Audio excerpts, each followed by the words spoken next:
निरंजन। बेटा आवाज ही करो। अलख निरंजन, अलख निरंजन, अलख निरंजन। अलख जगाना हरि गुण गाना, अलख जगाना हरि गुण गाना। साधु संत कहते हैं, साधु संत कहते हैं, परमार्थ और परोपकारों में अपनी उम्र लगाते हैं। परमार्थ और परोपकारों में अपनी उम्र लगाते हैं। अलख निरंजन, अलख निरंजन, अलख निरंजन।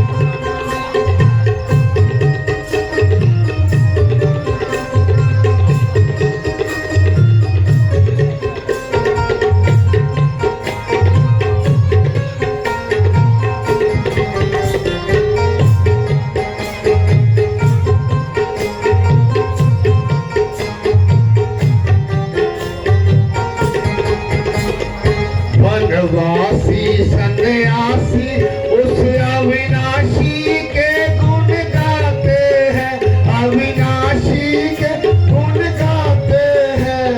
दुनिया को तज बैठ बनों में अपना योग गवाते हैं।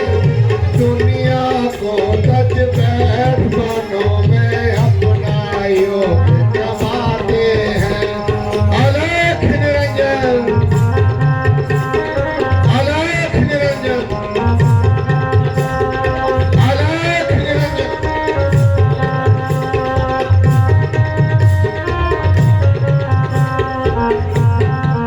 अलख निरंजन।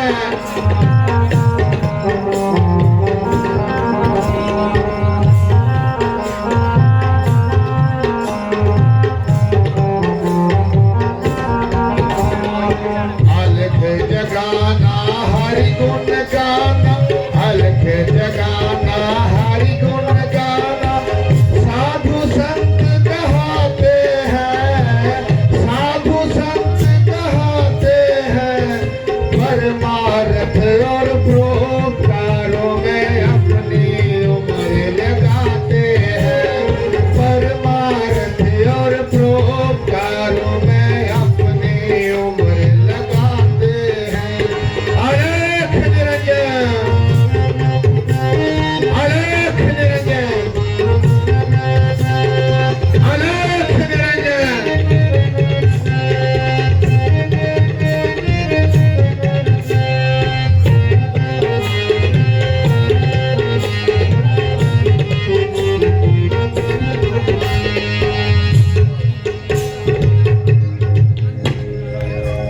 करते हरि भजन हरदम यही लगन, रहते सदा मगन बढ़ता नहीं बिगन। रहता यही मनन, पापों का हो हनन, दुष्टों का हो दलन, सबका हो शुभ चलन। अलख हो, अलख हो, अलख निरंजन। योगीराज, आप कौन हैं और कहां से पधारे? देवी, मैं इसका क्या जवाब दूं? तुम्हारे सवाल ही दुनिया से न्यारे हैं। आखिर आपका नाम और कोई रहने का मुकाम? फकीरों का क्या नाम और कहाँ उनके रहने का मुकाम। यहाँ रात पड़ गई, समझो वही विश्राम। तो फिर यहाँ किस लिए पधारे? हे भद्रे, कुछ मुझको भिक्षा दे, रहे सदा ही मर्तबा आला तेरा। तुझको जीता भगवान रखे, हो देवी बोल बाला तेरा। तू देवी हरदम सुखी रहे, दिन रात हो दूना भाग्य तेरा। तो दे भोजन भूखे को, रहे सदा ही अटल सुहाग तेरा। अहो भाग्य, जो कंदमूल उपस्थित है मैं लाती हूँ।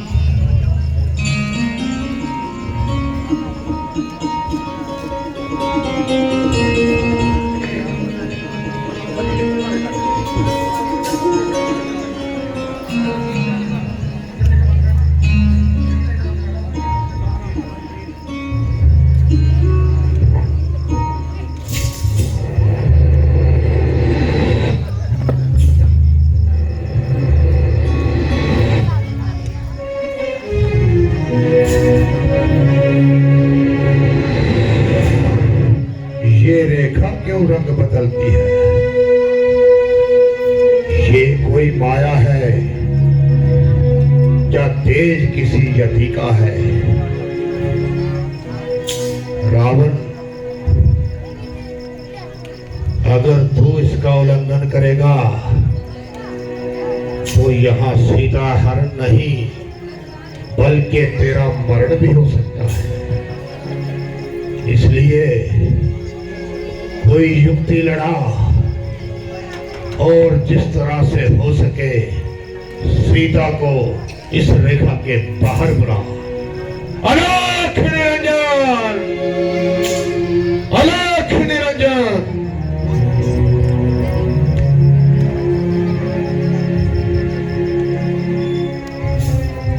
अलख निरंजन।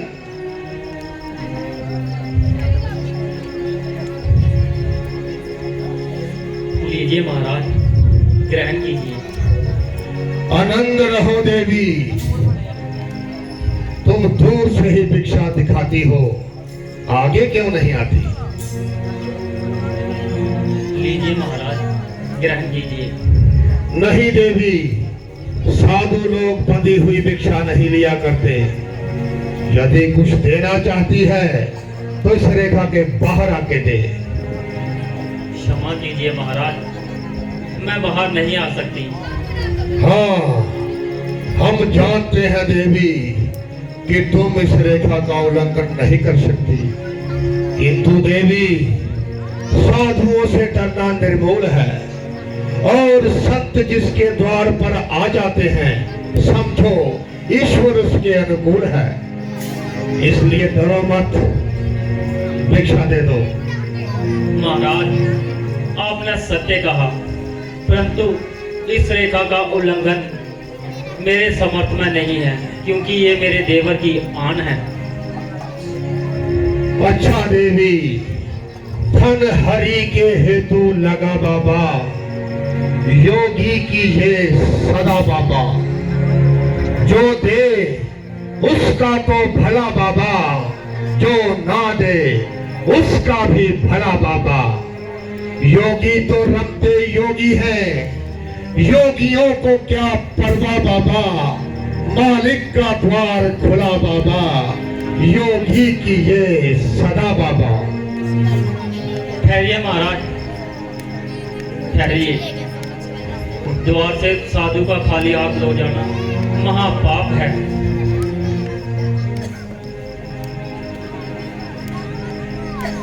लीजिए महाराज, ग्रहण कीजिए।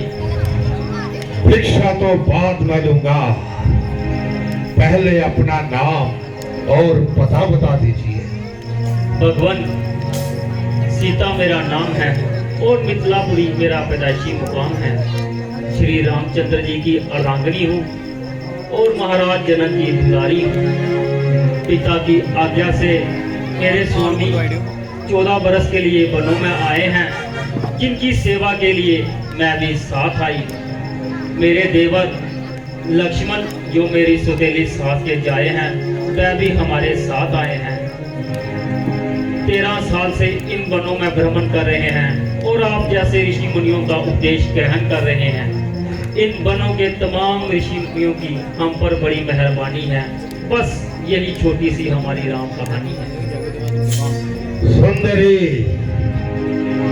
तुम्हारी वार्ता बेशक निराली है और दिल के तार हिला देने वाली है।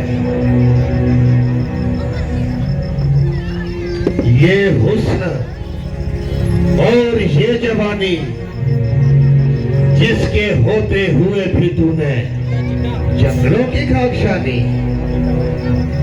तुम्हारी काबिले रहम हालत देखकर मेरा दिल पिघल रहा है और कलेजा सीने से निकल रहा है।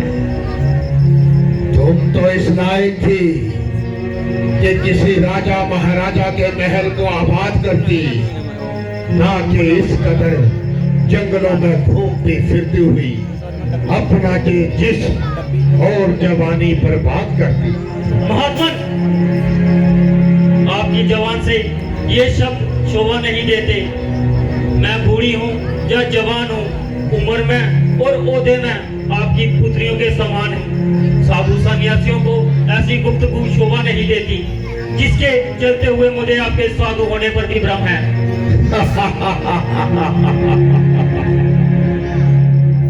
तुमने मुझे पहचानने में खूब कमाल किया और अपनी चतुराई से असल भेद को निकाल दिया। बेशक ना ही मैं साधु हूँ और ना ही सन्यासी, बल्कि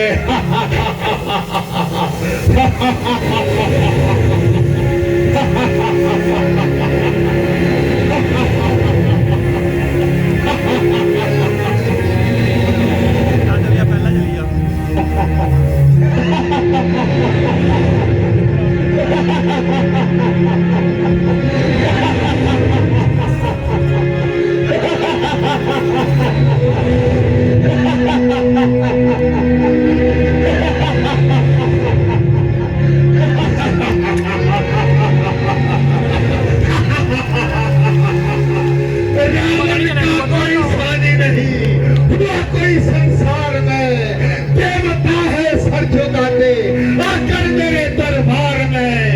मैं अगर चाहूं तो पृथ्वी आसमान से जोड़ दूं, मैं अगर चाहूं तो सूरज चांद को भी फोड़ दूं। मेहरबानी करके आप यहाँ से तशरीफ ले जाइए। बहुत अच्छा, तो फिर आइए। मैं कहाँ जाऊँ? मैं तुम्हें छोड़कर कहाँ जाऊं? जहन्नुम में। हाँ, अब मालूम हुआ कि तेरी केवल शक्ल ही शक्ल है, दरअसल तू बड़ा दर्जे की बेअकल है। अरे नादान, कुछ सोच तो सही, इस तरह कब तक अपने जीवन का निर्वाह करेगी और कब तक उस बेनवा के साथ अपनी जिंदगी तबाह करेगी। 14 साल का तो अगर बहाना है, वरना इस बेचारे का तो इन्हीं जंगलों में ठिकाना है।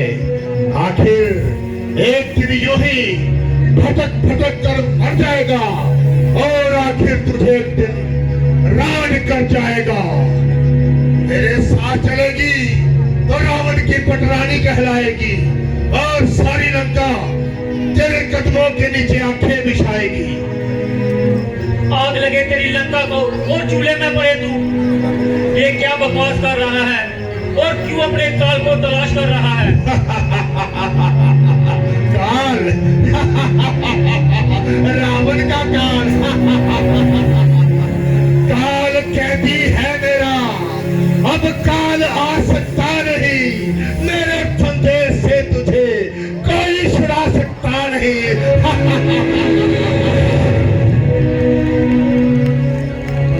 अरे बाकी तूने मुझे क्या समझा है जो खामखा मुझसे उलझा है? उस राज का नष्ट हो जाने में क्या कलाम है जिसका राजा तेरे जैसा प्रतीत और पेशियों का गुलाम है? राजा होकर ऐसे करम, कहीं तू मरो बेशरम। ओ पुजुबान, मुट्ठी भर हड्डियां और इतनी तमकरार, आखिर तू जंगलों में रहने वाली वैश्य है, इसलिए तेरी तमीज भी ऐसी है।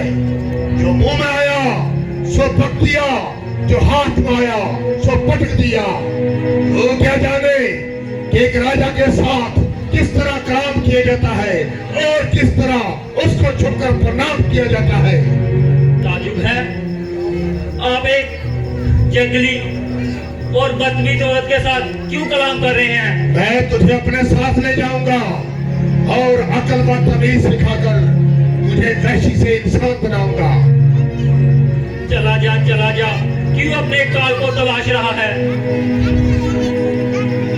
ओ बच्चुबान, खुद अपनी मौत को बुला रही है। अब बताओ, कौन है तेरा रक्षक? मेरा धर्म। मैं कौन है जो मेरे सामने आए? तेरा पाप।